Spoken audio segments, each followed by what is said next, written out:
Hai, di sini dengan aku Mardiana yang akan selalu bicara tentang spiritual dan masalah-masalah kehidupan kita dalam sehari-hari. Di video ini aku akan membahas tentang apa itu plafon rezeki.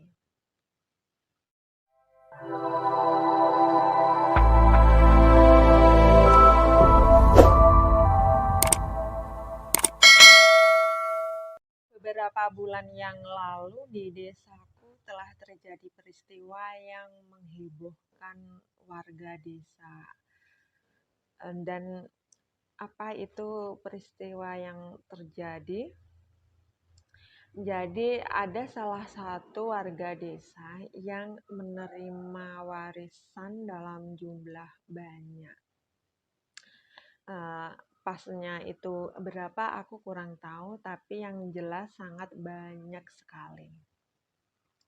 Karena si warga desa ini hobi sekali pelihara kambing, jadi uang hasil warisan ini dibelikan kambing. Nah, kambing yang dibeli ini bukan kambing biasa, tapi kambing yang paling baik ya, kambing yang terbaik, kambing yang termahal, gedenya saja segede anak lembu. Nah, beberapa hari kemudian ya, si kambing-kambingnya ini tadi satu persatu mati. Ada yang masuk angin, ada yang itu keracunan nangka muda, ada yang melahirkan terus induknya meninggal, dan lain-lain sebagainya. Nah, ini telah menjadi omongan seluruh warga desa. Ya, terus timbul gosip-gosip dan mitos-mitos. Katanya, uang hasil warisan itu kalau dibelikan kambing itu memang cepat habis. Dan seharusnya dibelikan tanah supaya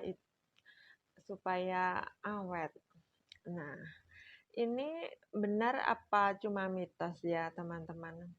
Kalau kita dapat warisan terus dibelikan kambing, itu bisa menjadi kita bangkrut. Ini mitos apa fakta? Nah, sebenarnya ini karena menurut saya, yang terjadi itu karena pikiran si warga desa itu sendiri. Maksudnya yang menerima warisan itu tadi. Ada apa dengan pikirannya? Jadi apapun yang kita pikirkan, apapun yang kita yakini, dan apapun yang kita percayai, itulah yang akan terjadi pada kita. Nah, misalnya saja, ya, sebut saja si warga desa ini si A gitu ya. Aku tidak mau menyebut nama dia, jadi inisial aja si A gitu. Misalnya si A ini pikirannya penghasilan aku 3 juta per bulan atau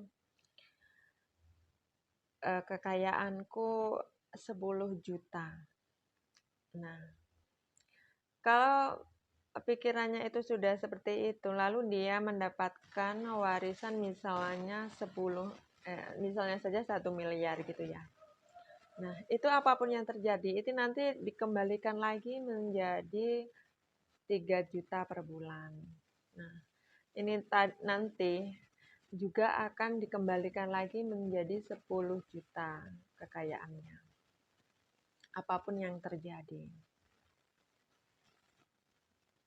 Nah, ini yang disebut dengan plafon rezeki. Yaitu plafon rezeki itu adalah hasil maksimal rezeki kita. Nah, seperti itu. Misalnya saja pikiran bawah sadar kita mengatakan penghasilanku 5 juta per bulan. Nah, lalu kita mendapat undian atau menang undian 1 M misalnya, terus kita buat usaha-usaha, kita buat bisnis-bisnis, kita buat jadi modal ya. Nah, ini nanti juga akan mengalami kebangkrutan dan menjadikan penghasilan kita kembali lagi menjadi 3 juta per bulan. Dan menjadikan kekayaan kita kembali lagi 10 juta. Nah, ini contohnya seperti itu. Dulu kan ada ya, pada waktu aku kecil, warga sini ada yang menang togel itu 1 M. Ya, beberapa tahun kemudian dia kembali lagi miskin.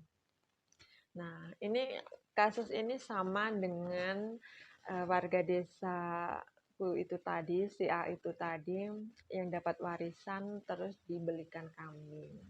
Nah, jadi meskipun itu harta warisan itu tidak dibelikan kambing, misalnya saja dibuat untuk bisnis, dibuat untuk modal usaha, atau dibelikan tanah sekalipun, itu nanti juga hasilnya akan kembali lagi disesuaikan dengan apa yang dia pikirkan. Disesuaikan dengan plafon rezekinya si dia. Entah berapa aku juga tidak tahu. Nah, seperti itu. Jadi, kalau kita ingin penghasilan kita itu lebih, maka terlebih dahulu kita harus meningkatkan plafon rezeki kita dulu. Tapi secara bertahap ya. Misalnya saja saat ini rezeki kita 3 juta per bulan. Nah, kita ganti lebih tinggi 5 juta per bulan. Kalau 5 juta per bulan sudah kita dapatkan, nah kita naikkan lagi 10 juta per bulan. Nah, kalau kita sudah menaikkan plafon rezeki kita, maka pikiran kita akan mencari cara